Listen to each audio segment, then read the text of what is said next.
Kakinada smart city, clean సిటీగా తీర్చిదిద్దేందుకు ప్రజల సహకారం అత్యంత కీలకమని నగరపాలక సంస్థ కమిషనర్ ఎన్వివి సత్యనారాయణ పేర్కొన్నారు. బుధవారం ఉదయం కాకినాడలో ఇంద్రపాలెం బ్రిడ్జ్ నుంచి సామలకోట రోడ్డు వైపు ప్రతాప్ నగర్ బ్రిడ్జ్ వరకు జరుగుతున్న పారిశుద్ధ్య కార్యక్రమాలను అదనపు కమిషనర్ కెటి సుధాకర్తో కలిసి కమిషనర్ సత్యనారాయణ ప్రత్యక్షంగా పరిశీలించారు. పర్యటన సందర్భంగా ఒక వ్యక్తి రోడ్డుపై చెత్త వేయడానికి ప్రయత్నిస్తున్నట్లు గమనించిన కమిషనర్ సత్యనారాయణ అతనితోనే ఆ చెత్తను సేకరింపజేసి సమీపంలోని శానిటేషన్ వర్క్ అప్పగించేలా సూచించారు.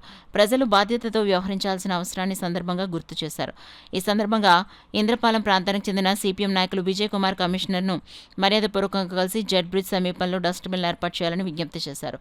డస్ట్బిన్లు ఉంటే ప్రజలు చెత్తను కాలువల్లో, రోడ్లపై వేయకుండా నియంత్రణ సాధ్యమవుతుందని తెలిపారు. దీనిపై సానుకూలంగా స్పందించిన కమిషనర్ డస్ట్బిన్లు ఏర్పాటు చేయాలని హెల్త్ అధికారికి ఆదేశాలు జారీ చేశారు. అయితే డస్ట్బిన్ బయట చెత్త వేయకుండా చూసుకోవడం ప్రజల బాధ్యతని స్పష్టం చేశారు. ఈ సందర్భంగా కమిషనర్ ఎన్వివి సత్యనారాయణ మాట్లాడుతూ ఇంద్రపాలెం బ్రిడ్జ్ నుంచి ప్రతాప్ నగర్ బ్రిడ్జ్ వరకు ఇటీవల 40 లక్షల వ్యయంతో రోడ్డు ఇరువైపులా పెరిగిపోయిన చెత్త, కొబ్బరి బండాలు తదితర వ్యర్థాలు పూర్తిగా తొలగించి శుభ్రపరిచినట్లు తెలిపారు. ఆ ప్రాంతాన్ని సుందరవనంగా తీర్చిదిద్దే ప్రయత్నాలు చేస్తున్నప్పటికీ కొందరు ప్రజలు మళ్లీ చెత్తను రోడ్డు పక్కన వేయడం విచారకరమన్నారు.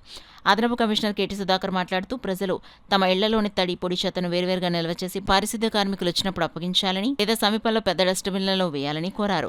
ఇంద్రపాలెం సిపిఎం నాయకులు విజయ్ కుమార్ మాట్లాడుతూ తమ విజ్ఞప్తిని స్వీకరించి డస్ట్బిన్ ఏర్పాటు చేయడానికి అంగీకరించిన కమిషనర్కు కృతజ్ఞతలు తెలిపారు. ఈ కార్యక్రమంలో health officer doctor Prithvicharan, horticulture అధికారి లక్ష్మి, శానిటేషన్ సూపర్వైజర్ రాంబాబు, ఈఈలు కనకారావు, అర్జున్, శానిటేషన్ ఇన్స్పెక్టర్ సత్యబాబు, సచివాలయ సిబ్బంది తదితరులు పాల్గొన్నారు. ఇంత కష్టపడి చేస్తున్నా కూడా మరి ఈ విధంగా చేస్తున్నారు. అదేవిధంగా మనకి ఇక్కడ ఈరోజు చిన్న ఇంద్రపాలెం దగ్గర మనం ఉన్నాము.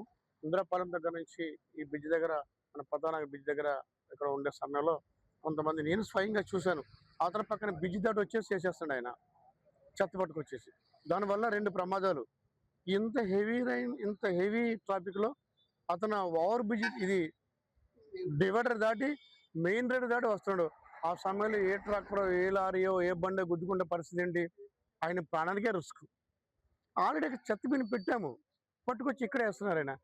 అలాగే రిస్క్ చేయొద్దు దయించి. అలాగే డిస్టర్బ్ కూడా చేయొద్దు. అదొకటి. ఆ తర్వాత మనకి ఈరోజు జగన్నాథపురంలో చిన్న వాటర్ లీకేజ్ వచ్చింది. ఆల్రెడీ మన ఎస్సీ గారు ఇమీడియట్గా అటెండ్ అయ్యి విజయవాడ నుంచి పైపులు రప్పించేసి క్లోజ్ చేసేస్తున్నారు. దానికి చొరవకల్లా మొత్తం క్లోజ్ అయిపోయి ఇది చేసేస్తాము. ఎక్కడైనా ఇట్లాంటి పొరపాటుగా లీకేజ్ అయినా మీరు దృష్టికి వచ్చినట్టయితే ఇమీడియట్గా బ్రింగ్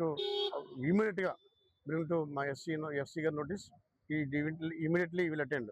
రాత్రి జరిగిన దానికి ఇమీడియట్గా అటెండ్ అయ్యి మొత్తం రెక్టిఫై చేస్తున్నాము. ఎక్కడైనా కూడా ఈ డ్రింకింగ్ వాటర్లో ఏ విధమైన ఇబ్బంది లేకుండా చూస్తున్నాము.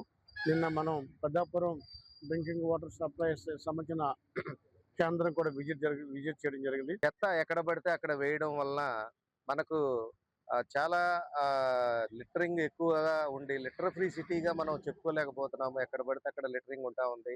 అదేవిధంగా చెత్తగా మన సిటీని మనం చూడటం జరుగుతూ ఉంది. దీనికి అంతటికి కారణము మెయిన్ ప్రజానికం ఎవరైతే ఉన్నారో, ప్రజలు ఎవరైతే ఉన్నారో వాళ్ళు ప్రాపర్గా ఏదైతే మీ ఇంటి నుంచి వచ్చే చెత్తని మీరు ప్రాపర్గా డిస్పోజ్ చేస్తే ఆటోమేటిక్గా దానికి సంబంధించి మేము ఆ చెత్తని కలెక్ట్ చేసుకోవటానికి ఒక మెకానిజం ఉంది. మన ఎవరైతే మన వర్కర్స్ ఉన్నారో, వర్కర్స్, వెహికల్స్ ఇవన్నీ ఉన్నాయి కాబట్టి మీరు ప్రాపర్గా మన వర్కర్స్కి వచ్చినప్పుడు door to door campaign, door to door వస్తూ ఉన్నారు గార్బేజ్ కలెక్షన్ కోసమని. వచ్చినప్పుడు మీరు ప్రాపర్గా ఇచ్చినట్లయితే ఖచ్చితంగా మనం అది కలెక్ట్ చేసుకొని ఏదైతే సాలిడ్ వేస్ట్ మేనేజ్మెంట్ రూల్స్ ఉన్నాయో దాని ప్రకారంగా మనము చెత్తను జీరో వేస్ట్ కింద తీసుకెళ్ళడానికి మేము ప్రయత్నం చేస్తాం.